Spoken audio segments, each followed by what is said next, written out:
Hello and good evening. I'm Melisa Idris. Welcome to Consider This. This is the show where we want you to consider and then reconsider what you know of the news of the day.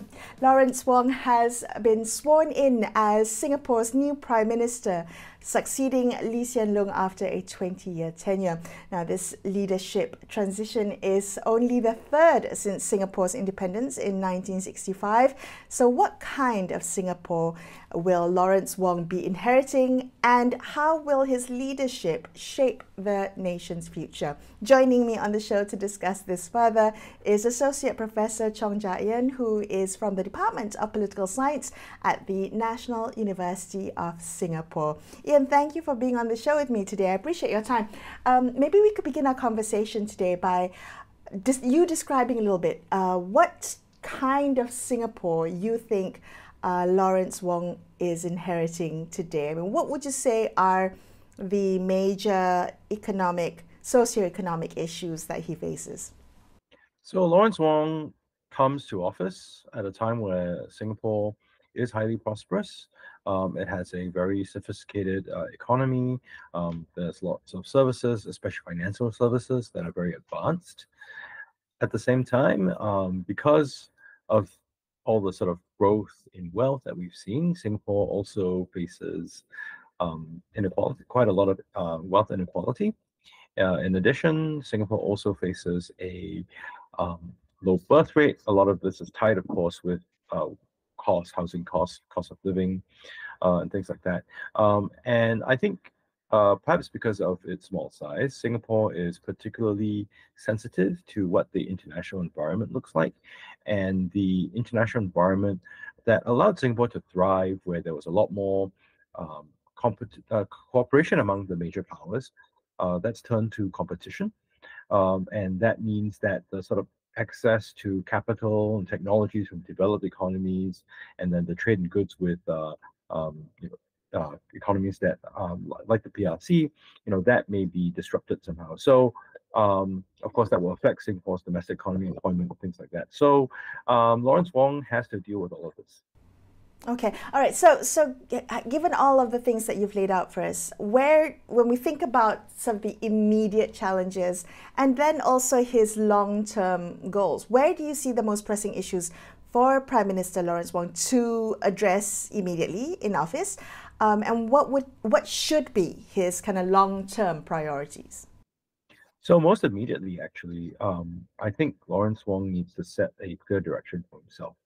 He's spent a lot of time trying to seem approachable, playing guitar on social media, playing with furry animals, but those are not policy directions. In places that are more competitive politically, leaders, people who aspire to be in the top leadership position will be forced to articulate where they want to go. What Lawrence Wong has told us is he wants continuity, but he's also told us at the same time that he sees the world that we are in now as very different from before. So essentially, we are left with a message of things are very different, but we'll do the same thing. Maybe it's possible to square that circle, but Lawrence Wong needs to tell us how. Okay, could I ask you to maybe describe for us what Lawrence Wong's leadership style has been in the past, and how you anticipate it to be as he takes on this mantle? I mean, how would it differ from that of Lee Hsien Loong? And in what ways might it be similar? What do you think? So for much of his career, Lawrence Wong has been quite low-key. He's been a career public servant. He has a reputation for being an effective implementer of getting things done. However, that's when he's told that he needs to complete some tasks. What is less clear is what his own sense of where to go is if he's the top person, right? If no one tells him what to do. So that's one element. Another is he is it comes across as quite approachable. He certainly tried to burnish that kind of image with his social media. And so I guess the intention, I suppose, is to set the public at ease and to sort of narrow the distance between the top leadership and the public. But I guess how this will play out remains to be seen. The fact that he's quiet means that he's a little bit of a unknown entity. Okay. And given that, how do you think the public in Singapore is responding to this leadership change, especially as kind of leadership transition is such a rarity in Singapore's history?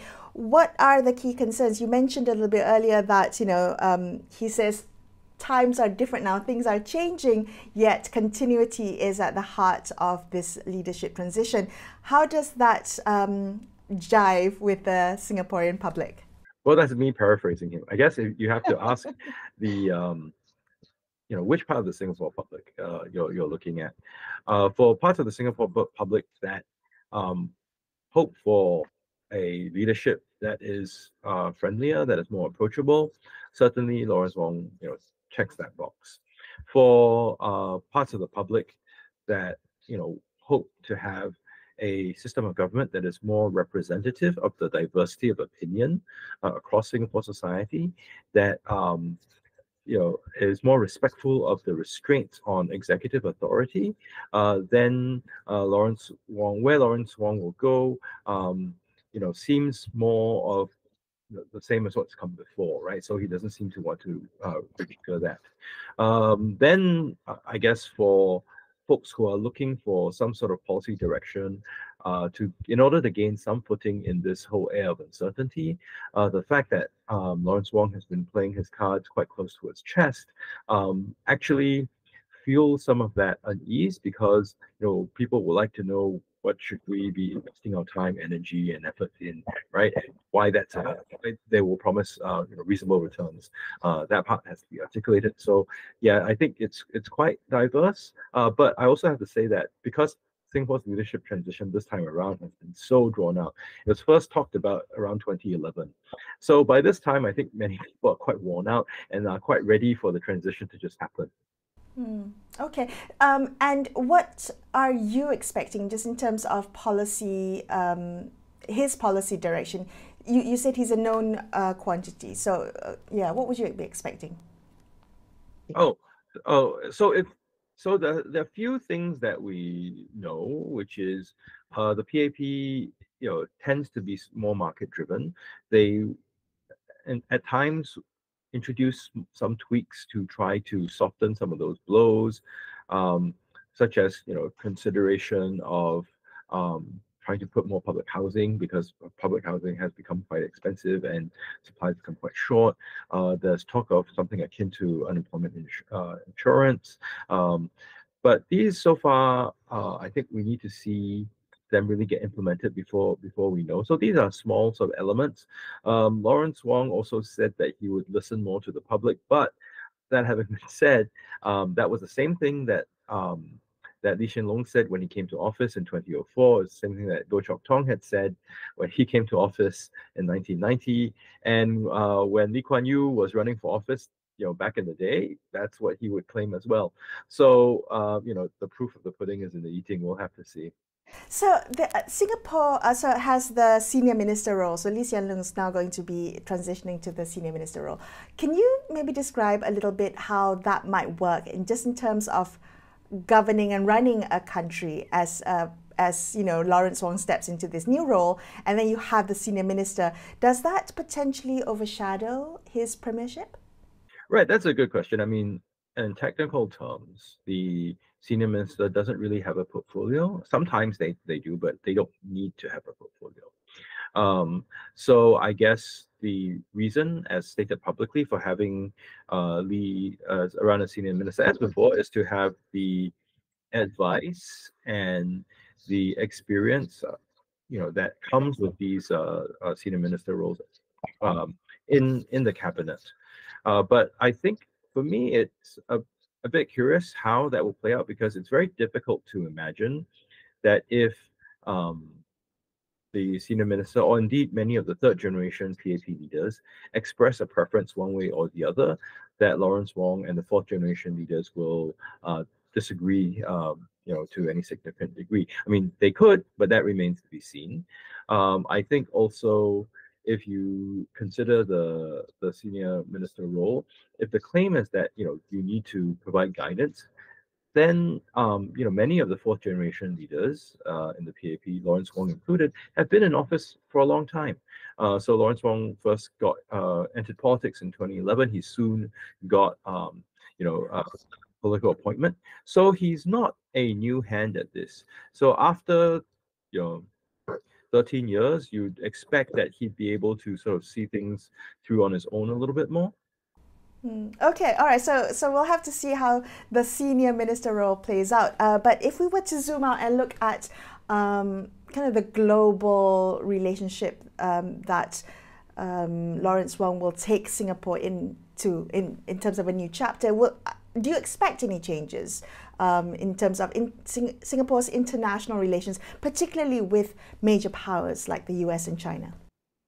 Right. So that's actually a big question mark. And that isn't necessarily of Lawrence Wong's doing. As the Prime Minister of a relatively small state, there's only so much he can do. A lot will be determined by what the major powers themselves want. So Lawrence Wong has said that he will be pro-Singapore. I certainly hope so. I mean, he's going to be Singapore's PM, and I hope a PM would be pro-Singapore. But that needs to be substantiated a little bit more. So he said things about, well, he would keep to things like CPTPP, he would keep to the sort of general economic engagement that Singapore has outwardly, which I suppose is in principle a good thing, especially if you think about how Singapore's economy works, right? As I said, we get capital and technology from developed economies, and then we produce stuff that we then sell to economies that are in the process of developing, or else we buy goods from them and then we reprocess them and sell those goods elsewhere. So that circulation, that economic circulation, it posits the existence of a certain mutual accommodation among the major powers, that they accept, that states like Singapore will be flexible and will move around on different issues, and it presumes as well that there is demand for the services, goods, and capital sides. So the world that we're in now is one where both the US, the PRC, and Europe, they are looking at more industrial policies. They are looking at more technological restrictions. They're looking at capital restrictions. And so that demand may not be there. And the degree to which the US and PRC are more competitive, they may see states that aren't actively working with them as somehow a hindrance or an obstacle. So Singapore can just do nothing and keep to its own position. But as the world shifts around, that could really complicate things for Singapore as well. So in terms of Singapore's sort of outward policies, this is why I think some deftness and ability to use Singapore's agility as a small state would be particularly important to sort of stake out a direction and to bring Singaporeans along. That's certainly important. The fact that a lot of the major power competition draws on sort of ideas of ethnic-based loyalty, I think for a multi-ethnic society like Singapore is can be quite stressful. So that needs to be addressed as well in a active and sort of clear way. So these are things that I hope that the pro-Singapore Prime Minister will be able to demonstrate how he's pro-Singapore. Ian, thank you so much for sharing your insights with us. I appreciate your time. That was Associate Professor Chong from the National University of Singapore. We're going to take a quick break here and consider this. We'll be back with more. Stay tuned.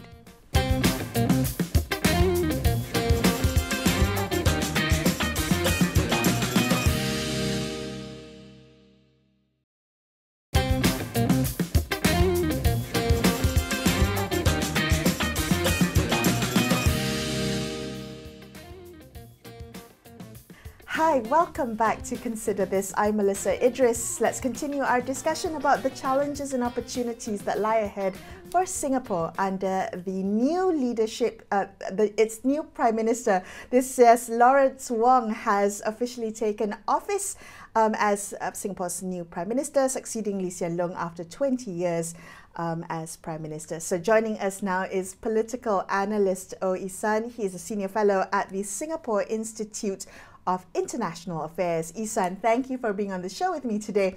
I'm hoping maybe we could begin with kind of a candid assessment of Lawrence Wong's rise to prime ministership. Was he the right choice for Singapore at this time? Well, he was at one point a few years ago, perhaps an accidental choice because his almost predecessor, namely Heng Swee Keat, withdrew his candidacy as prime minister, and the People's Action Party then decided to install Lawrence Wong as the successor to Lee Hsien Loong. But I think over the last few years, I think perhaps people would start to feel, well, after all, perhaps he is the right choice because he seems to be very accessible to the general public in Singapore and beyond. I mean, Lee Hsien Loong already did quite a lot of it with his online presence in Instagram and Facebook, but Lawrence Wong went perhaps a bit further, recording all these videos on TikTok and then serenading the audience with his guitar skills and so on. And that's perhaps in a postmodern society, that's what you need in order to woo the voters. Yeah. So do you reckon that the average Singaporean is optimistic about this leadership change, or is there skepticism or largely indifference? Bearing in mind, this has been a long time coming that we've been talking about a leadership change for Singapore. Well, you see, Lawrence Wong emphasized continuity and stability in his pre-premiership press conference. And I think indeed a lot of Singaporeans, they are used to that kind of, shall we say, a very set of procedures and policies by the PAP government. It's not that they are not transforming themselves, it's just that the transformation is usually in response to what's developing on the horizon in terms of new economic challenges, new geopolitical challenges, and so on. But it's not as if this is a wholesale change of government. It is simply replacing the prime minister from the same party with another prime minister from the same party. So continuity is the key word that we're going to see in this leadership transition. But I mean, Singapore has always been extremely meticulous in any kind of leadership transition or succession planning. There's no room for uncertainty or instability, which I'm sure investors love. But I'm just wondering, Isan, are there lessons that Malaysia can take from the very organized manner in which Singapore conducts its leadership transitions?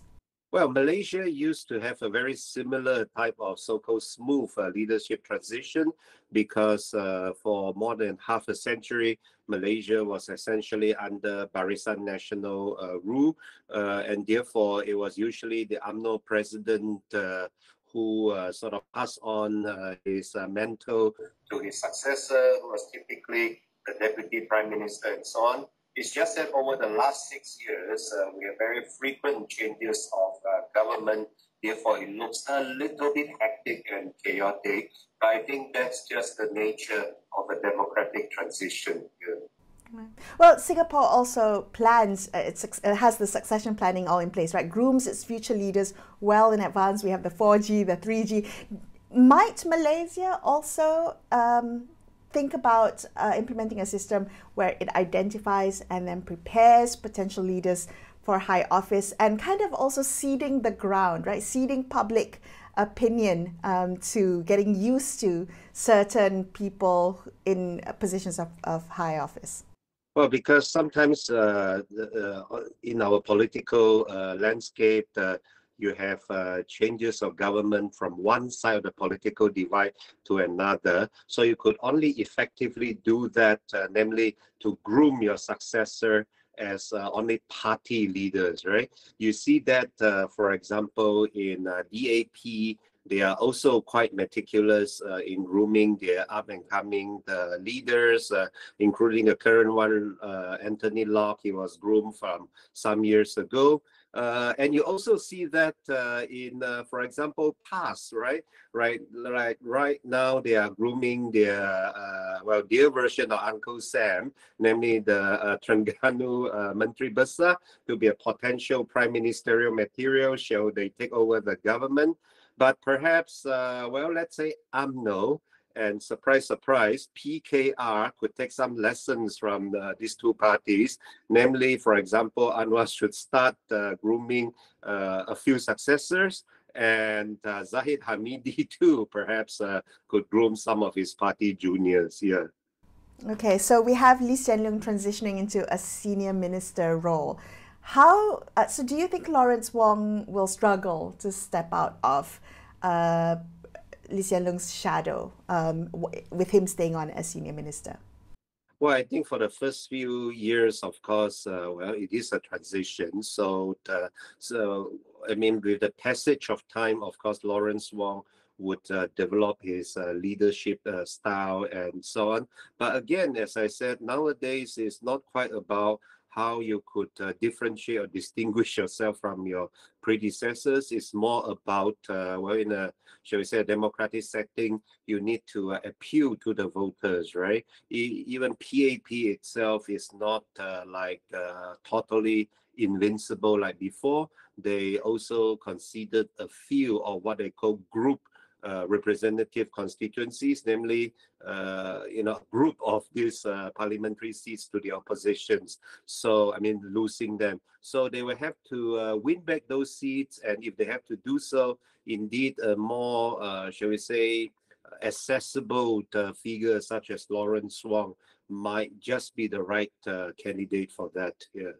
Okay, just to expand on that, Isan, what do you see or think might be the maybe unspoken or hidden challenges that Lawrence Wong will have to face? I mean, we know of the kind of obvious headwinds that he'll have to look at, the economy, the growing wealth inequality, but what else is shifting in Singapore society that Lawrence Wong will have to contend with during his tenure?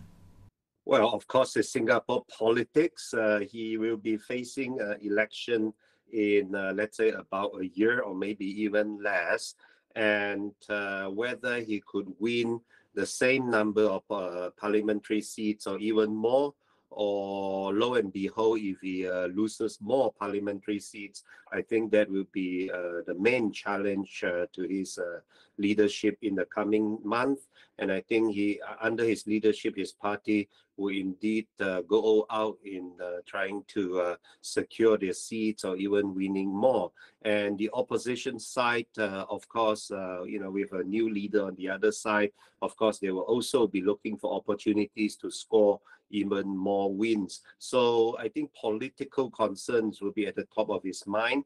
And of course, Singapore, Malaysia, and a lot of Southeast Asian countries, even though we are growing quite fast, the fastest in the world, some say, but we are still facing a lot of social economic challenges, such as imbalances in social economic income and well-being and so on. So all these will remain challenges for Lawrence Wong.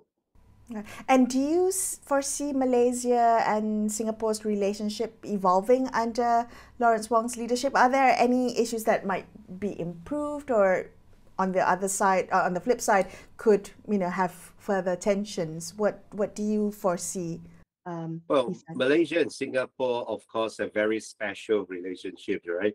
We used to be one country, and now we split into two, but we remained, shall we say, very cordial neighbors. We have our differences, those territorial disputes, those water prices disputes, and so on. They come and go only because I think both sides are mature enough to try to, for example, reduce these issues to technical and very often bureaucratic concerns or levels, and not to let them blow up as to threaten our bilateral relations. And based on that kind of mutual and mature understanding, I think there's a lot that we can do together. I look forward to, for example, how this so-called special economic zone in Johor would take shape and how it could benefit both countries. Yeah. Ihsan, thank you so much for being on the show with me. That was political analyst Ihsan from the Singapore Institute of International Affairs, wrapping up this episode of Consider This. I'm Melisa Idris, signing off for the evening. Thank you so much for watching. Good night.